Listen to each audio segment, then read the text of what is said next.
Good morning everyone, তোমরা সবাই কেমন আছো? আমি তো খুবই ভালো আছি। একটা ছোট্ট মিনি ব্লগ নিয়ে তোমাদের কাছে আমি আবার চলে এলাম। দেখো, সকাল সকাল চলে যাচ্ছি বাসে করে। কোথায় যাচ্ছি জানো? পুজো করাতে। তো যেখানে পুজো করাতে গেছিলাম না, সেখানে আবহাওয়াটা এত সুন্দর চারিপাশটা।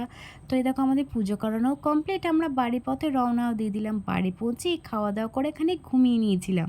তারপরে ঘুম থেকে উঠে দেখছি আমাকে তো বাজার যেতে হবে আমার বোনের জন্য কেক আনতে, কারণ আমার বোনের আজকে জন্মদিন। তাই ঝটপট করে চলে গেলাম বাজার কেক আনার জন্য।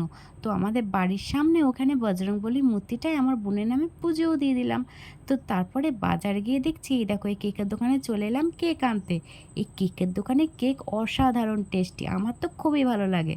তো যাদের যাদের আমার বাড়ির পাশে বাড়ি, তারা কিন্তু এই কেকের দোকানে কেক ট্রাই করতে পারো, তোমাদের দারুণ লাগবে। তো আমার পছন্দ মতো আমি একটা কেক নিয়ে নিলাম। তারপরে ভাবলাম আমার বোনের তো বাটারস্কচ পছন্দ, তো আমি একটা বাটারস্কচেরই একটা ফ্লেভারের কেক নিয়ে নিলাম। তো এই কেকটা যেমন দেখতে সুন্দর, সেরকম খেতে টেস্টি।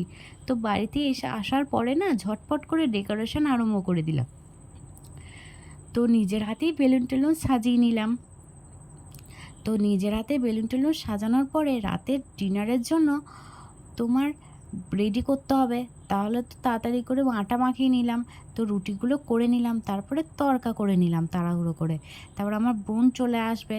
এ দেখো, আমার বোন চলেও এসেছে। আমার মা আশীর্বাদ শুরু করে দিয়েছে। মা আশীর্বাদ করার পর আমাকে বললো, তুই যা আশীর্বাদ কর। তো আমিও আশীর্বাদ করে নিলাম। আমার মেয়ে দেখো চুপটি করে পাশে বসে আছে। ও বলছে আমাকে একটু দাও। তো ওকেও একটু আশীর্বাদ করে নিলাম। এরকম কেক কাটিং আরম্ভ হয়ে গেল। আমার বোনের এবছর 17 বছর পূর্ণ হয়ে 18 বছরে পা দিল। তো তোমরা একটু আশীর্বাদ করে দিও, আমার বোন যেন অনেক দূর এগিয়ে যেতে পারে। তো আজকে ভিডিওটা এই পর্যন্তই। আবার একটা অন্য ভিডিওতে তোমাদের সঙ্গে দেখা হচ্ছে। Bye bye, good night. তোমরা সবাই ভালো থেকো।